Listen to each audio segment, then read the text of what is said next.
Hello साथियों, आप सबको सत्यमेव जयते। जागते रहो, संविधान पढ़ते रहो।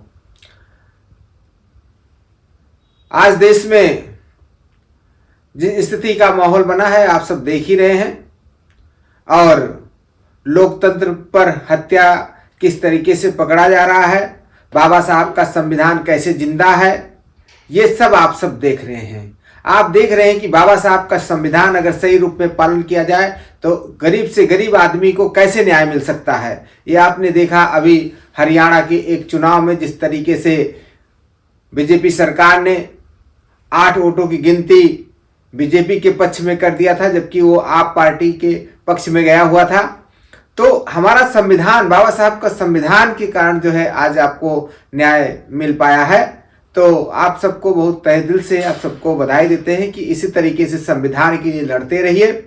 और सबसे बड़ी बात, आज जिस मुद्दे के लिए आए हैं, आपको जिसके लिए हम बात करने आए हैं, वो हमारे आपके लिए है।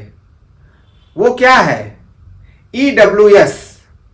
EWS क्या है कि जिसको हम कहते हैं कि आर्थिक रूप से पिछड़े लोगों को रिजर्वेशन देना। EWS का आरक्षण असंवैधानिक रूप से दिया गया। कई बार सुप्रीम कोर्ट में मुकदमे लाए गए, लेकिन क्योंकि हम लोगों के पक्ष के जज नहीं हैं और हम जो है शोषित पीड़ित समाज से कोई सुप्रीम कोर्ट में जज नहीं पहुंच पा रहा है, इस तरीके से हम लोग को वो न्याय नहीं मिल पा रहा है। फिर भी EWS का आज आरक्षण पर फिर से एक सवाल उठा है। मध्य प्रदेश के हाई कोर्ट में एक याचिका दायर की गई। वो याचिका advocate union for democracy social justice, advocate union for democracy social justice ने एक MP के हाई कोर्ट में एक मुकदमा दायर किया। उस मुकदमे में कहा गया कि जो EWS का जो आरक्षण है, इस आरक्षण में कहीं भी जाति नहीं लिखी गई है, और अगर जाति नहीं लिखी गई है तो अनुसूचित जातियों का, अनुसूचित जनजाति के लोगों का और जो है OBC के जातियां क्यों ना EWS जो है का आरक्षण में लाभ दिया जाए। क्योंकि EWS जब आप ये कहते हैं कि इकोनॉमिकल रूप से जो है विकर्ष जातियां हैं, वैसे लोगों को हम आरक्षण दे रहे हैं, तो इस आरक्षण में अनुसूचित जाति के लोग बहुत ही आर्थिक रूप से तंग हैं, OBC के लोग बहुत तंग हैं, तो उनको आखिर वो आरक्षण का जो है वो सर्टिफिकेट क्यों नहीं दिया जा रहा EWS का। इसलिए ये मुकदमा लाया गया है और मध्य प्रदेश की सरकार ने 6 हफ्तों का समय केंद्र सरकार से 6 हफ्ते का समय केंद्र सरकार को दिया है कि आप 6 हफ्ते के अंदर आप बताएं कि EWS में वो OBC और SC और ST के लोगों को क्यों नहीं आरक्षण मिल रहा है। इनको तो मिलना चाहिए, क्योंकि आपने 50% की आरक्षण में से, जनरल की आरक्षण में से 10% आपने वो आरक्षण दिया। तो जो जनरल है वो सब है, जनरल है तो सब है। जिस तरीके से एक चुनाव में जो है वो बिना रिजर्वेशन वाले लोग जा सकते हैं, तो EWS भी वो रिजर्वेशन वाले लोग क्यों नहीं जा सकते हैं। हम साथियों आपसे गुजारिश करते हैं, इस वीडियो को ज्यादा से ज्यादा शेयर करिए कि EWS में हमारा 10% आरक्षण में हम लोग क्यों नहीं जा सकते हैं, वो दलित के लोग क्यों नहीं जा सकते हैं, वो बाबा साहब अम्बेडकर के अनुयायी क्यों नहीं जा सकते हैं, वो OBC के लोग क्यों नहीं जा सकते हैं, कोरी, पासी, धोबी, चमार, थरकार, कुर्मी, कहार, कोहार, लोहार, बढ़ई, नाउ, ये क्यों नहीं जा सकते हैं। ये सब जा सकते हैं। EWS का आरक्षण हमारा है, तुम्हारा नहीं है। ये बहुत सही जो है मध्य प्रदेश में हमारे advocate union for democracy social justice के लोगों ने उठाया है और ये जो है मुकदमे को एक्सेप्ट कर लिया है मध्य प्रदेश की हाई कोर्ट ने। और इसमें शुरू से भी सवाल उठाए जा रहे हैं कि जो EWS का जो आरक्षण है उसमें जो है जब इसको लाया गया, सुप्रीम कोर्ट में याचिका लाई गई कि भाई जो है ये जो है कहीं कहीं से ये तरीका जो है ये असंवैधानिक रूप से लाया जा रहा है। तो उस दौरान जो है यू ललित जो है चीफ ऑफ जस्टिस से सुप्रीम कोर्ट के, उस समय भी, और जो है भट्ट जस्टिस 5 लोगों के जज के पीठ ने जब ये फैसला सुनाया था 27/9/2022 को कि हाँ ये आरक्षण जो है ईडब्ल्यूएस का आरक्षण लागू किया जाए, उस दौरान भी 3-2 के पास हुआ था। 2 जो चीफ ऑफ जस्टिस थे, एक चीफ ऑफ जस्टिस और दूसरा भट्ट, उन्होंने अपने कमेंट में ये लिखा था कि जो है ये आरक्षण जो है वैध नहीं है, लेकिन क्योंकि बहुमत 3 लोगों का था इसलिए उन लोगों ने पास कर दिया था। तो उसमें यह कहा गया था कि आर्टिकल 14 का ये विरोध करता है, आर्टिकल 15 का विरोध करता है, आर्टिकल 16 का विरोध करता है। तो ये संवैधानिक रूप से नहीं है, क्योंकि संविधान में जो आरक्षण दिया गया था वो सामाजिक और आर्थिक और राजनीतिक इस तरीके से जो आप देखते हैं कि हमारे प्रियम्बल में लिखा है उस तरीके से नहीं दिया गया था। आरक्षण, हम दलितों को जो आरक्षण मिला, जिनको जो है डिप्रेस क्लास कहा जाता है, इन डिप्रेस क्लास को आरक्षण मिला, उनके सामाजिक बहिष्कार के कारण, उनको अछूत कहे जाने के कारण, उनको जो है लोग जो है तिरस्कार करते थे, लोग उनको उठने बैठने नहीं देते थे। आज भी क्या उठने बैठने देते हैं? तो इस तरीके से ये जो है ईडब्ल्यूएस जो आरक्षण लाया जा रहा है वो आर्थिक रूप से जो आरक्षण लाया जाए ये गलत प्रक्रिया के रूप में लाया गया है। ये तब भी एक सवाल उठा था। आपको जान करके बड़ा जो है आंकड़ा बड़ा ताजुब होगा कि जैसे कहते हैं अंधेरे पर से घरे घरान, state bank of India junior association में जो है प्रारंभिक परीक्षा हुई। उस परीक्षा में जानते हैं जनरल का जो कट ऑफ था वो 61.25 था, मतलब 61.25 था, और जो है जनरल ईडब्ल्यूएस का जो कट ऑफ था वो 28.5 था, और ओबीसी का 61.25 था, एससी का 61.25 था, और एसटी का 53.75 था। कहने का मतलब एसटी भी 53.75 उसका कट ऑफ जा रहा था, तो ईडब्ल्यूएस का कट ऑफ जो है 28 जा रहा है। इतना कम नंबर पा करके जो है 10% के लोग नौकरी पा रहे हैं। ये है ईडब्ल्यूएस की चालाकी। ईडब्ल्यूएस का जो आरक्षण मिला वो कहीं भी नहीं लिखा गया कि केवल सामान्य वर्ग के लोग, और सामान्य वर्ग के लोग जब आपने आर्थिक रूप से कर दिया तो आर्थिक रूप से पिछड़े जो भी जातियां हैं, जो भी समाज मिलता है, उनको सबको ईडब्ल्यूएस का आरक्षण मिलना चाहिए था। कोई एक जनरल की कोई जाति तो होती नहीं है। जनरल मतलब जो समान रूप से लोग रह रहे हैं उनकी बात कही गई थी। दूसरा, कितनी बड़ी चालाकी किया गया कि क्रीमी लेयर, ओबीसी में क्रीमी लेयर लाया गया। उसमें यह लिखा गया कि 1 लाख से 3 लाख तक के पानी अगर जो जिनकी इनकम है उनको जो है ये आरक्षण का लाभ दिया जाएगा।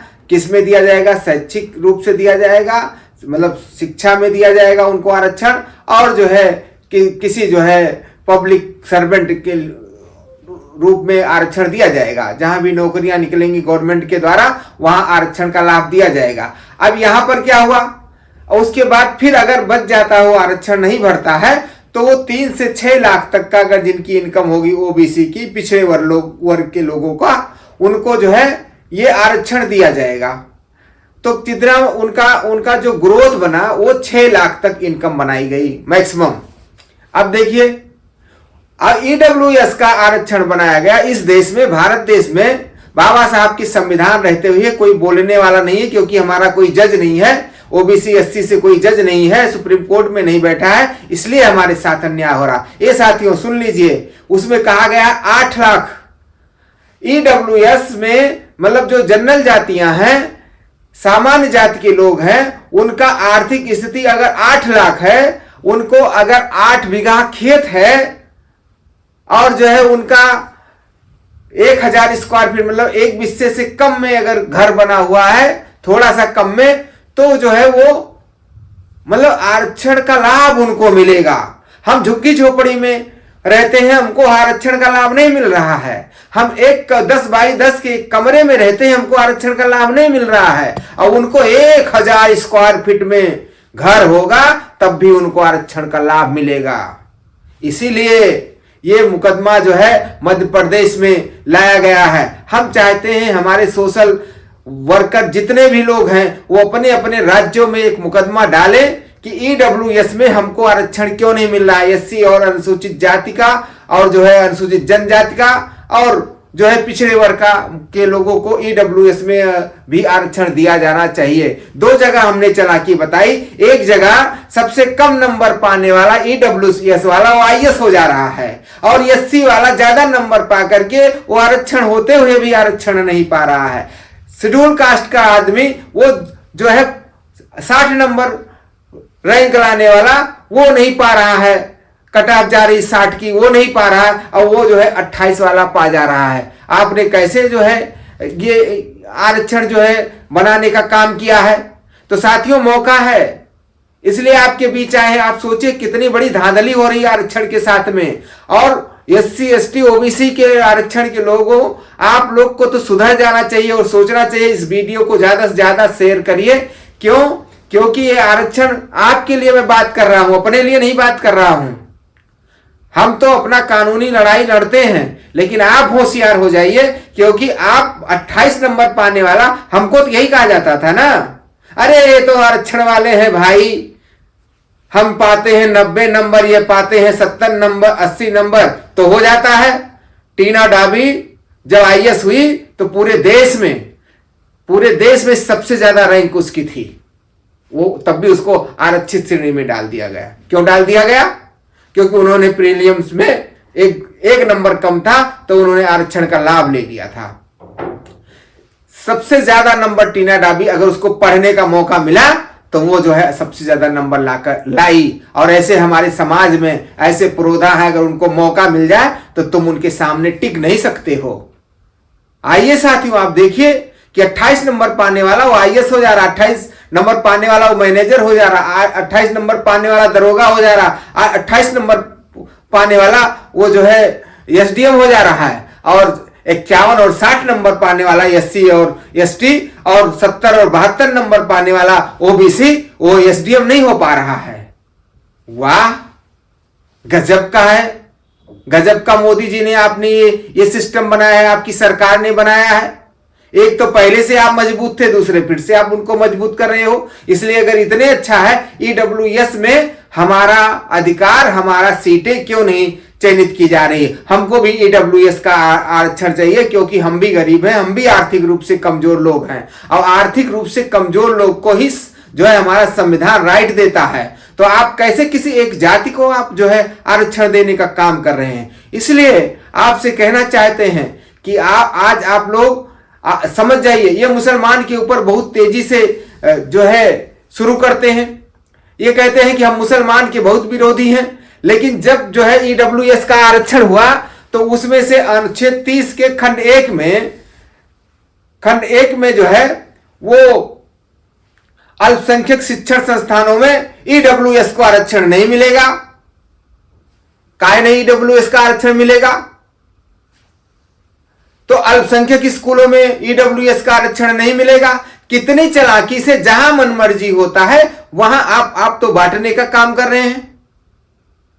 हम लोगों को जो है शिक्षण संस्थानों में मुसलमानों के स्कूलों में जो है अल्पसंख्यक हो, चाहे वो मुस्लिम हो, चाहे वो सिख हो, जो भी अल्पसंख्यक के स्कूल चलते हैं उसमें हमको भी समाहित करने का काम किया जाए, उसमें भी जो है वैकेंसी निकालने का काम किया जाए। वो आप नहीं करते हैं। तो हम लोग जो ये काम कर रहे हैं, इसलिए इंदिरा साहनी बनाम भारत संघ 1992 में जब ये क्रीमी लेयर का व्यवस्था लाई गई थी, तब भी ये कहा गया था कि इतने तक लाया जाएगा। तो हमारे लिए 6 लाख और आपके लिए 8 लाख। आप पाकिस्तान में रहते हो क्या? आप 8 लाख कमाने वाला गरीब है और 6 लाख कमाने वाला वो अमीर है। आप बांग्लादेश में रहते हैं। ईडब्ल्यूएस बांग्लादेश में रहता है, वो 8 लाख कमाएगा तो वो जो है वो गरीबी रेखा में आएगा। हम 6 लाख कमाते हैं तो हमें अमीरी रेखा में आ गए। क्रीमी लेयर का मतलब यही होता है, मतलब 6 लाख कमाने वाला अमीर हो गया और 8 लाख कमाने वाला वो गरीब हो गया। वाह मोदी जी वाह, क्या बात करते हैं आप। जहां देखो तहां जो है आप डांट खा रहे हैं। आपने EWS में जो है जो गड़बड़ियां किया, आपने इलेक्शन में जो गड़बड़ी किया, आपने नोटबंदी में जो गड़बड़ी किया, आपने जो है जो किसान का जो है कानून बनाने में गड़बड़ी किया, सब जगह आप जो है वापस लेते हैं, देसी भाषा में लपेट लेते हैं। उसके बाद में जो है फिर भी आप जो है बहुत अच्छे कानून लेकर के आ रहे हैं। इसलिए कि इस देश के लोग जिस दिन संविधान पढ़ जाएंगे उस दिन ये आपके गलत कानून के दरवाजे बंद हो जाएंगे। उस दिन आपकी हिम्मत नहीं होगी गलत कानून जो है बनाने की, क्योंकि हमारे वर्ग के लोग, ये जो 95% वर्ग है, बहुजन समाज है, ये संविधान नहीं पढ़ रहा है। और जिस दिन संविधान पढ़ लेगा उस दिन किसी की हैसियत नहीं होगी कि वो जो है हम लोगों के विरुद्ध कोई कानून बना दे, जो बहुसंख्यक लोग हैं उनके विरुद्ध कोई कानून बना दे। और जो है आपसे पूछते हैं कि आप खुद मोदी जी देखिए ना कि आप जो है प्राण प्रतिष्ठा में आप शामिल हुए, आपको जाति समझ के आपको हटाया गया, आप प्राण प्रतिष्ठा में नहीं बैठे। अब फोटो आप भले दिखवा लीजिए, अभी भी जाति का कंसेप्ट है, क्योंकि आप ओबीसी सूद में आते थे, इसीलिए आपको प्राण प्रतिष्ठा, और प्रधानमंत्री होते हुए आपको प्राण प्रतिष्ठा में नहीं शामिल होने दिया गया। तो आम जनता का क्या होता होगा। पूर्व राष्ट्रपति रामनाथ कोविंद जी जो है वो जो है मंदिर में जाते हैं तो उनके लिए सीढ़ियां धुली जाती हैं। वो देश के प्रथम नागरिक होकर के उनके साथ जातीय भेदभावना किया जाता है। तो आप कैसे समझते हैं। अभी वर्तमान राष्ट्रपति हमारे मुर्मू जी हैं, उनको जो है आप उद्घाटन में नहीं बुलाते हैं। जब संसद का उद्घाटन हो रहा था नए भवन का, तब आपने जाति को, क्योंकि आदिवासी हैं इसलिए उनसे काट छांट किया गया। अगर कोई और वासी होता तो उसको आप काट छांट, पहले उसको जाकर प्रणाम करते और उसका फीता काटने का काम वो राष्ट्रपति ही करता। लेकिन क्योंकि मुर्मू जी जो है अनुसूचित जनजाति की हैं, इसलिए उनको सम्मान नहीं दिया गया। क्योंकि अनुसूचित जाति की हैं, जाति देख करके जाति व्यवस्था दिया जा रहा है। जब राष्ट्रपति का, जब प्रधानमंत्री का, जब मुख्यमंत्रियों का, अखिलेश यादव का जो है पूरा कमरा धुलाया गया, जब इन लोगों की ये हाल है, तो आप कैसे हमारे आरक्षण पर कुठाराघात करते हैं, कैसे हमारी व्यवस्था को काटने की बात करते हैं। अरे सबसे पहले सामाजिक स्तर को बराबर करिए, आप जात भेद भावना इस देश से मिटाइए, फिर आरक्षण मिटाने का काम अपने आप खत्म हो जाएगा। किसी की जरूरत नहीं है आरक्षण लेने की। लेकिन आप सोचिए, अगर इतने बड़े बड़े लोगों का, जो देश का प्रथम नागरिक हो, जो देश का प्रधानमंत्री हो, जो देश का जो है किसी प्रदेश का मुख्यमंत्री हो, उसके साथ जात की भेदभावना रखा जाता है, तो इस देश में, भारत देश में जो है जो आम लोग हैं उनके साथ कितनी जाति होती होगी। उनको इसीलिए तो मूत पिलाया जाता है, पेशाब पिलाया जाता है। क्यों पिलाया जाता है, दूसरे को क्यों नहीं पिलाया जाता है? क्यों? क्योंकि हम दलित आदिवासी हैं। आज भी हमको उसी तरीके से देखा जाता है जिस तरीके से कुत्ते बिल्ली हैं मार दो, कोई उनके ऊपर कोई FIR नहीं होता है, उसी तरीके से हमको समझा जाता है। इसलिए हमारे बहनों के साथ बेइज्जती किया जाता है, हमारे भाइयों को सुसु पिलाया जाता है। वो इस देश में जाति की जो दुर्भावना है, इस दुर्गंध को अगर मोदी जी आप खत्म कर दिए होते तो देश के हीरो हो जाते। आपको जगह जगह फोटो लगाने की, जगह जगह कटआउट लगाने की, जगह जगह इतना प्रचार करने की जरूरत नहीं होती। आप सबके दिलों में वास करने का काम करते। लेकिन वाह मोदी जी, आप भी जातिवाद से ग्रसित है, आपके साथ जाति बेइज्जती हुई है। प्रधानमंत्री होते हुए भी आपकी बेइज्जती हुई, लेकिन आप तो लंबा लेट जाते हैं। आपको तो इसकी परवाह नहीं है। आप कोई चीज खराब है उसको भी बहुत अच्छी तरीके से व्याख्या करना जानते हैं, इसलिए आपको लगता है कि नहीं मैं बहुत अच्छा हो गया है, लेकिन ऐसा नहीं है। और गांधी जी भी यही कहते थे कि हिंदू धर्म में, अगर हिंदू धर्म को बढ़ाना है तो सबसे पहले हमको जातिवाद खत्म करना होगा। गांधी जी कहते थे उन भाइयों को, उन जो है सफाई कर्मियों को, उनको गले लगाना पड़ेगा। अगर गांधी को मानते हो उनकी भाषा भी पढ़ लीजिए, तो वो कहते थे कि उनको गले लगाना पड़ेगा, उनके पत्तल में खाना पड़ेगा, फोटो खिंचाने के लिए नहीं।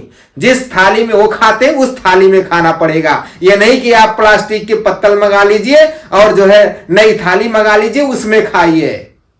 वो जो खाती है, जिसमें मीरा खाती, क्या आपने उसमें आपने खाया पिया, चाय पिया आपने? तो जिस जो है सफाई कर्मी से 2019 के चुनाव में आपने पैर धुला, उनसे पूछे, मेरे पास वीडियो है, उन सफाई कर्मियों को आपने सैनिटाइज करा करके, पहले से वो सबके पैर धुले हुए थे, पैर धुल करके आपने सिर्फ नौटंकी दिखाने का काम किया है, बाकी कुछ नहीं किया है। और उनकी वीडियो, और उनको फिर नौकरी से निकाल दिया गया। उस नौकरी का वीडियो निकालने का मेरे पास क्लिप है। मैं इसको किसी राजनीतिक स्तर के व्यक्ति को दिया था, फिर उनकी नौकरी आपने वापस किया, बड़े बड़े अखबारों में छपा। क्यों? जाति देख करके। इसलिए कि आप कहते हैं कि हम जो है जाति नहीं मानते हैं, आप जाति बहुत मानते हैं। आप उनको दूर रखना चाहते हैं। आप कभी कोई कीचड़ में उतरा हो तो उसको देखिए कि कैसे नाली साफ होता है। जिस दिन सफाई कर्मी नाली अपना बंद कर देगा साफ करना, उस दिन आपके घरों से बदबू नहीं, सड़न पैदा हो जाएगी। आप घर में अपने रह नहीं सकते हैं। जिस दिन ये बहुसंख्यक जाग गया, अगर एक जो है मरे हुए जानवर को नहीं उठाया तो उस दिन आप अपने घरों में रह नहीं सकते हैं। हम अच्छा काम करते हैं, खराब काम नहीं करते हैं। बहुजन समाज के लोग अच्छा काम करते हैं। वो जिनको आप जो है बेइज्जत समझते हैं, वही आपके चमक दमक में साथी हैं। जिस दिन उनको अकल आ जाएगी, आपकी चमक दमक धूमिल हो जाएगी। इसलिए इस देश में जातिवाद है, इस जातिवाद को खत्म करने का काम करिए। इसीलिए हमारे जो है 1989 में एक कानून बना कि अगर कोई चमार, कोरी, पासी, धोबी, भंगी, जात सूचक कोई गाली देता है तो उसके ऊपर SC/ST एक्ट लगता है, क्योंकि वो जो है जातियों से, जात भावना से ग्रसित होता है। उसको जाति समझ करके हीन भावना से उसको देखा जाता है। तब लिखा गया। हमें कोई जरूरी नहीं था कि SC/ST का कानून बनता, लेकिन हम लतियाए जाते हैं, हम मारे जाते हैं। ये सब आपको जो है बरगलाते हैं। आप अपने उस हवाई जहाज के, उस अपने नए नए कपड़े के, उससे जरा आप बाहर निकलिए। जब चाय बनाने का काम करते थे उस समय का आप दृष्टांत अपनी आंखों में देखेंगे, तब पता चलेगा उस समय कम जातिवादिता था, आज ज्यादा जातिवादिता फैल गई है। आज लोग जाति देख करके घृणा करते हैं। हम काबिल हों, लेकिन किसी के साथ अगर बैठते हैं तो वो जात देख करके अपने भाई को काम दे देता है, हमको नहीं देता है। मैं उसके लिए चाहे गला कटा चुका हूंगा तब भी नहीं होता है। पहले ये सब नहीं था, आज जातिवादिता ज्यादा बढ़ गया है। इसलिए हम सरकार से कहना चाहते हैं कि आप जातिवादिता घटाने का काम करें। हम EWS में आरक्षण लेना चाहते हैं। ये साथियों, इसके लिए आप लोग तैयार होइए कि ये जब कानून आप जानेंगे तो ऑटोमेटिक आप स्वतः आपका मन जागेगा और किसी से कहने, किसी नेता के पीछे जाने की आपको जरूरत नहीं पड़ेगी। आप संविधान पढ़िए। अगर संविधान पढ़ नहीं सकते हो तो देख सकते हैं, देख नहीं सकते हैं तो सुनिए।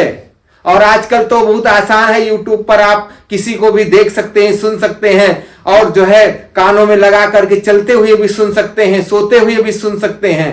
और जो है बहरा से बहरा आदमी सुनाने की व्यवस्था इस समय जो है नए IT क्षेत्र ने उनके लिए व्यवस्था कर दी है। इसलिए आपको बहुत मेहनत करने की जरूरत नहीं है। अगर आप YouTube वगैरह के माध्यम से आप जो है IT सेल का इस्तेमाल करेंगे तो आपको आपकी अपनी चीजें आपको मिलेंगी। और जब आप कानूनी रूप से जानकार हो जाएंगे तो आज की जो व्यवस्था है, संविधान कहता है जात विभेद नहीं होना चाहिए। इन 75 सालों में क्या जात विभेद नहीं हुए? क्या हम जाति देख करके हमको जो है घोड़े पर से नहीं हटाया गया, घोड़ी पर से नहीं उतारा गया? क्या जाति देख करके हमारे मुंह में जो है पेशाब नहीं किया गया? क्या जाति देख करके जो है लोगों को नौकरियों में धुतकारा नहीं गया? क्या जाति देख करके उनको जो है मारा नहीं गया? क्या जाति देख करके उनकी मजदूरी नहीं छीनी गई? ये सब हो रहा है आपके राज में। इसलिए ये जो शोषित पीड़ित वर्ग है, अगर इसको संवैधानिक अगर अधिकार को छीनने का काम करेंगे, अगर उस दिन ये शोषित वर्ग का पीड़ित वर्ग अगर खड़ा हो गया तो आपकी सरकार नहीं बचने वाली है। इसलिए आप सब कायदे से अपने भारत के भारतीय संविधान को जानने का काम करिए। किसी लीडर के पीछे भागने और दौड़ने की जरूरत नहीं है। यही संविधान, अगर संविधान न होता तो आज जो है, जो ये आपने देखा कि चंडीगढ़ में जो एक मेयर के चुनाव में जो गड़बड़ी हुई थी, उस मेयर का चुनाव दोबारा वो अपनी सीट पर जीता हुआ व्यक्ति नहीं बैठ सकता था। ये संविधान ही है कि बिना खून खराबे के हमको जो है रहने की व्यवस्था, हमारे अधिकार की व्यवस्था को सुरक्षित करता है। इसलिए आज कलम की से पावर है और इस कलम के पावर को बाबा साहब डॉक्टर भीमराव अंबेडकर ने बनाया था। इसलिए हम इसके संविधान की रक्षा के लिए हम लोग एकजुट हो। और ईडब्ल्यूएस की जो एक नई स्टोरी आई है कि आप उसमें से अनुसूचित जातियों को और जो है ओबीसी को आरक्षण क्यों नहीं मिल सकता है, इसके लिए अपने कमेंट जरूर दीजिएगा। आपके कमेंट अच्छे लगते हैं, आपके कमेंट जो है हमको ज्ञान देते हैं। आप भी जरूर बताइएगा कि हमको और आरक्षण हमारा बढ़ना चाहिए कि नहीं बढ़ना चाहिए। हमारी 22% की केवल जो है जो हमको आरक्षण मिल रहा है, हमको 50% मिलना चाहिए वो आरक्षण, क्योंकि हमारी आबादी वो 40% के ऊपर है। तो ये सब चीजें लेकर के हम आपके बीच आए। आप सबका सहयोग मिल रहा है, आप सबके उस सहयोग के कारण एक ताकत बढ़ रही है और समाज जग रहा है। अगर आप जगेंगे तो दूसरे को भी जगाने का काम करेंगे और उसको भी आप बताने का काम करेंगे, क्योंकि आप जाग गए हो तो तीसरे का जगाने का काम करेंगे। हमारा काम बन जाएगा। हम इस देश में मूल निवासी हैं, इस देश के मालिक हैं और इस देश के संविधान किसी के बप्पा ने नहीं, हमारे बाबा ने लिखा है। इसलिए इस संविधान की रक्षा करना भी हमारा दायित्व बनता है और अपने कानून को जानने का भी अधिकार आपको खुद बनता है। इसलिए साथियों, इस चैनल को खूब सब्सक्राइब करिए, खूब जो है लोगों को सेंड करिए, शेयर करिए और इस पर चर्चा करिए। आपके कमेंट तरह तरह के जब आते हैं तो बहुत खूबसूरत लगता है कि जो है कितने लोग हैं जो तरह तरह की बात करते हैं, अपनी पीड़ा बताते हैं, कुछ हमारे आरक्षण का विरोध करते हैं। ठीक है, आपकी जरूरत है कि विरोध करना तो विरोध करिए, लेकिन हम आपको बहुत ही संवैधानिक तरीके से हम आपको बताएंगे कि आज आपके उसी विरोध का कारण था। मैंने बताया कि हम लोग बहुत मुश्किल में जी रहे हैं और हमारी मुश्किलात को हमारा आरक्षण ही थोड़ा सा उभारने का काम करता है। अगर हमारा आरक्षण छीनने का काम करेंगे तो हम लोग अब घरों में चुप नहीं बैठेंगे। बहुत बहुत धन्यवाद आप सबको इस वीडियो को लाइक करने के लिए, सब्सक्राइब करने के लिए। हम आपको तहे दिल से जो है बार बार अभिनंदन करते हैं। Thank you.